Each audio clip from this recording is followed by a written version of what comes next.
Kilon Shelley, welcome to Culture Shock with Sholls. Yeah, I'm back again. This is part 2 of Black People and Religion. I know maybe the caption of my subtitle, or my caption, let me say my caption, brought you here, which is very interesting. It said, proof your pastor is a drug dealer. Yeah, I'm going to prove that today. So just listen carefully, and the things I'll be talking, you'll be able to decipher. You'll be able to know for yourself if your pastor is a drug dealer or not. Alright, I want you to join our Facebook group, that is ACF, Africa Changers Forum. If you want to connect with other Africans, for my people all around the world, you want to connect with people in Africa, we have a Facebook group, about 800 members now, almost 800 members. You can join and connect with people in Africa, every part of Africa, people from all kinds of countries in Africa and in that group. So go ahead, join us. It's called ACF. Just type Africa Changers Forum on Facebook, Africa Changers Forum. You'll see the link in below this video. All right, if you want to write to me, cultureshockwithsholls@gmail.com is my email. You can reach me and share ideas, and let's talk. All right, this is part 2 of Black People and Religion, and I'm going to be proving to you that your pastor is a drug dealer. All right, from part 1, I remember my last point in part 1 talked about when you become religious, you give up your intellect. When you become religious, you give up your intellect. Intellect is that part of your personality that's, your brain, how much information you've been able to gather in your life, in your experience, maybe through going to school or experiences in life and stuff like that. So you become smart. So when you become religious, you give up that part, because check out my first video, you'll be able to understand what I mean. So today, before I go into what I have to talk about, I want to define relationship. Last week I talked about religion, but I think I'm going to go deeper into it now. Okay, I'm going to use this example. This channel is not a religious channel.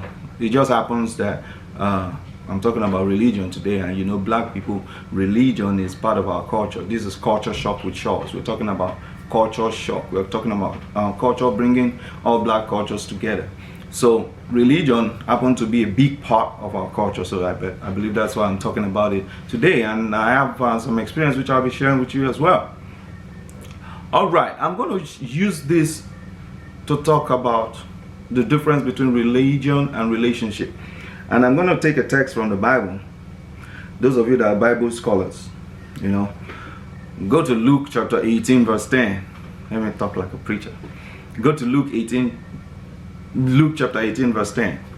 There Jesus was talking about this same topic, I would say, in my own understanding. Jesus said 2 men went to the temple. One was a Pharisee and one was did they call him a sinner in the Bible? Let me check. One was a Pharisee and the other one was let me see now. Yeah, I said 2 men. Okay. 2 men went to one. Okay, yeah. 2 men went to the temple. One a Pharisee and one a publican. A publican. So these 2 men went to the Pharisee. So you want to understand what religion is. Jesus said the first man, who is a Pharisee, like we have a lot of church people today. A lot of church people today are Pharisees. I'll tell you that, a lot. Both in America and Africa, a lot of church people are Pharisees. He said the Pharisee wanted to pray. He said, hey, God, I'm not like all other men. I'm not an adulterer. I'm not an extortioner. I'm not a sinner. I'm not this. I'm not that. I'm not that. And I thank you because I pay my tithe. I do this. I do that. He even mentioned the other man. He said, I'm not even like this man, this publican. Just like most church people do today. Everybody that don't go to church, we see them as sinners. Religious people, we see them as sinners. We see them like they are not worthy. Then Jesus said the other man, who is a publican, The other man wanted to pray and he couldn't even lift up his head to God. He said, God, I'm a sinner, man. I can't even look up at your face. I've done evil. Have mercy on me. So you see, the Pharisee is a religious man, but the publican wants a relationship with God. So that's what I'm talking about today. When we talk about religion, we're talking about, like I said in my last video, religion is like a man trying to climb stairs to God, trying to climb sets of stairs to God. It's like a man trying to do things to get to God. You will notice that most religions in the world today, they will tell you to do this, kill a goat, bring a candle, fast 7 days, fast 40 days, bring a tithe, do this, do that, do all kinds of things. That is religion. That is religious practices. You know, when the Bible started, when Jesus came to this world, Jesus was talking about relationship. But people that wanted to copy what Jesus was doing, they started, you know, introducing all kinds of laws. Hey, fast today, do this. And this is what happens in almost 99% of the churches in Africa. That is religion. Anytime someone steps between you and God, or anytime an image steps between you and God and tell you the things you need to do to get to God, that is plain and simple religion.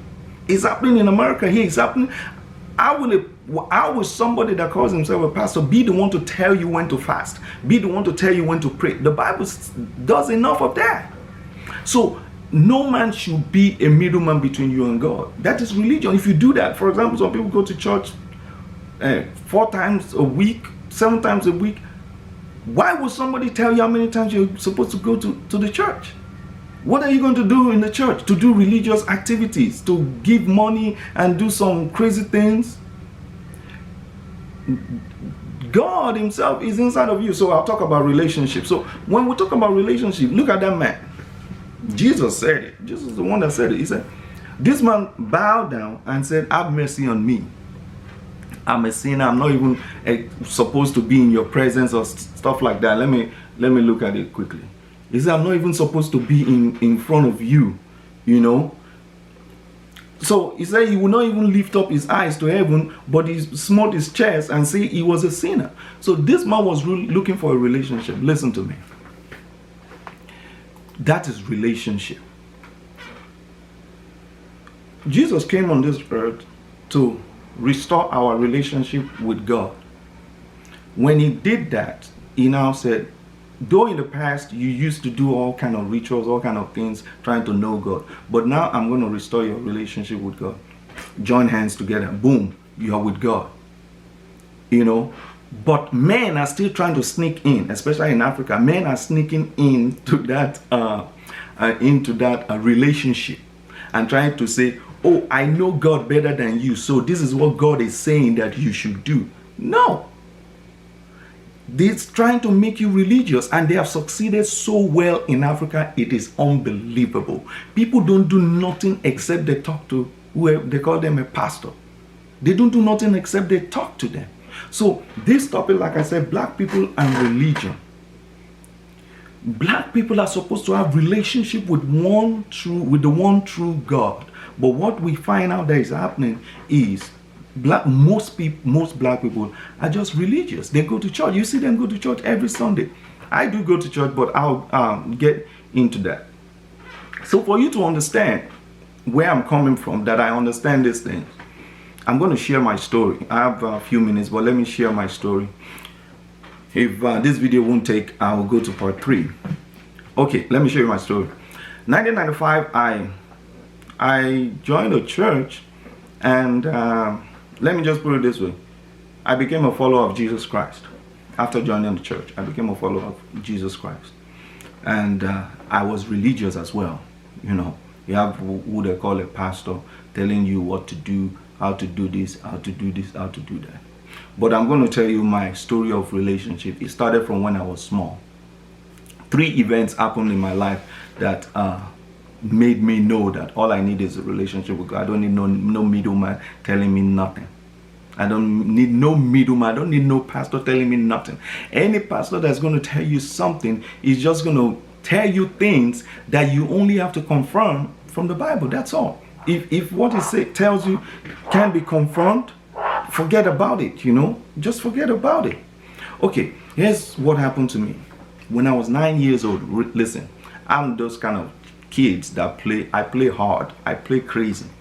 Long story short, I was playing and I broke my bone, femur bone. Some of you that know, you did biology in school, right? Femur, that's the largest bone in your body. I broke it. I broke it out of playing. So I was playing, I broke my femur bone, femur fracture. I went to the hospital. I was in the hospital for like 3 months. 3 months. Hospital back then in West Africa or Nigeria, hospital back then, they don't put you in a separate room like we have most hospitals in America and other Western world. They put you in a ward. It's a long hall and hospital beds, like that.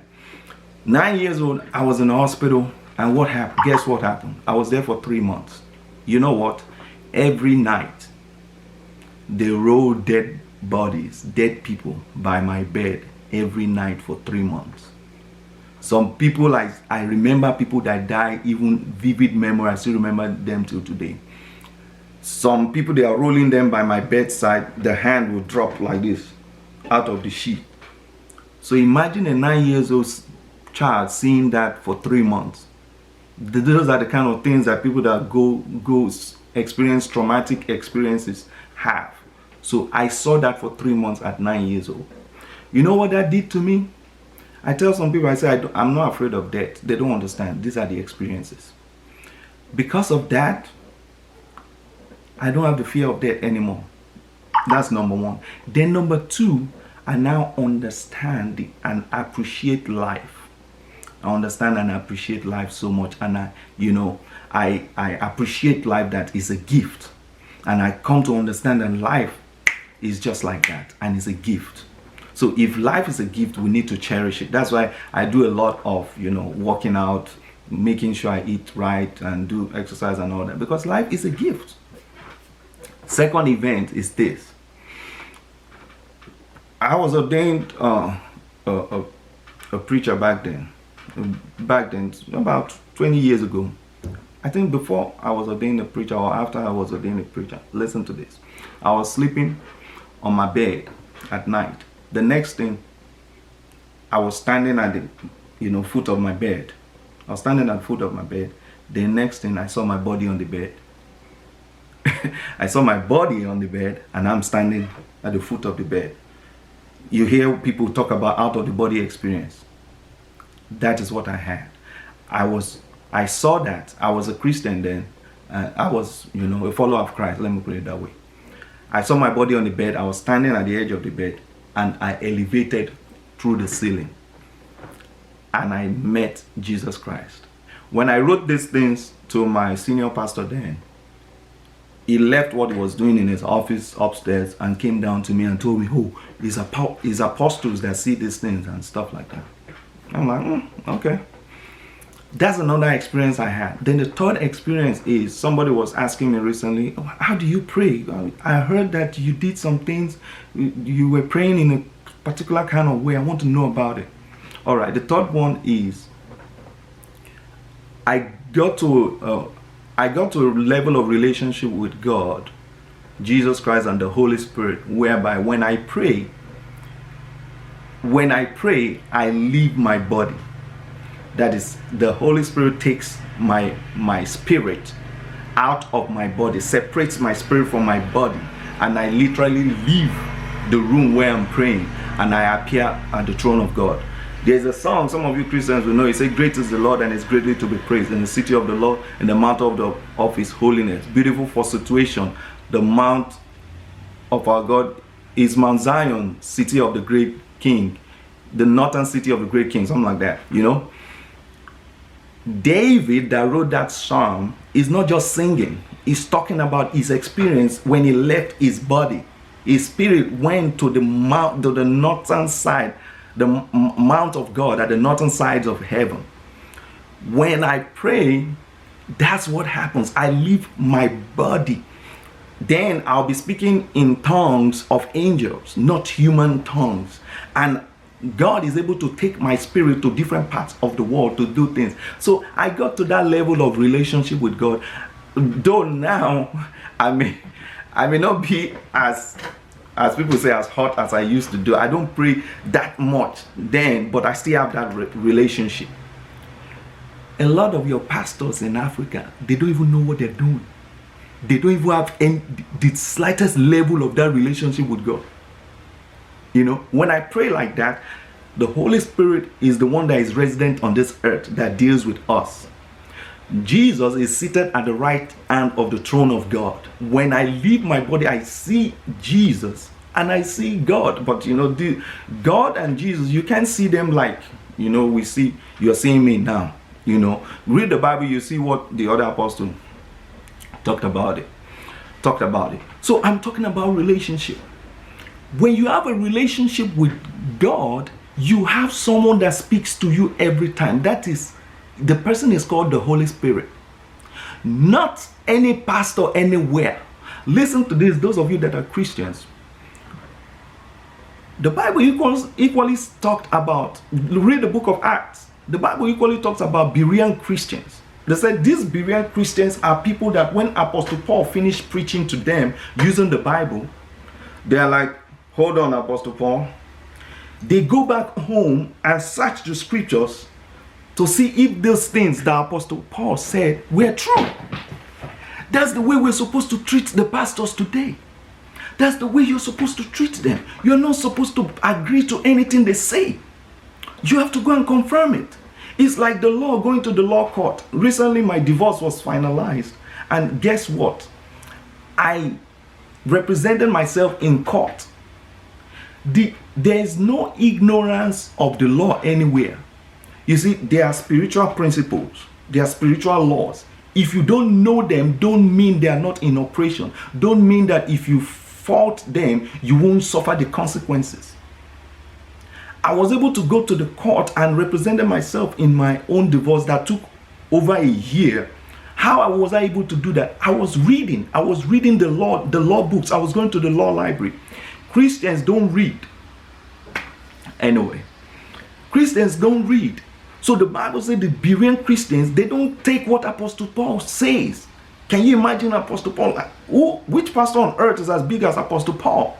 And guess what? Apostle Paul was a tent maker. He wasn't living off of tithe and offering that African pastors are living on now. This man would tell them things. They'll say, hold on, let me go home and check what you're saying. When they check and it confirms with what is written, they say, okay, what you're saying is true. I agree. Apart from that, there is the third person of the Trinity that is on this earth. His name is the Holy Spirit. How many Christians that go to church every day talk to the Holy Spirit and hear from him and, you know, get instructions from him? They rather listen to a man telling them things to do. That's all I have today. My time is just flying. I'm going to continue in the next chapter. I've just gotten to maybe 20% of what I need to say. So follow me on the next chapter, and you're watching Culture Shock with Sholls. This is Black People and Religion. This episode, this topic, this series is to make our people think and liberate your mind so that you will not be corrupted by religion and religious practices, especially in Africa and all over the world. Thank you. See you on part 3. Bye.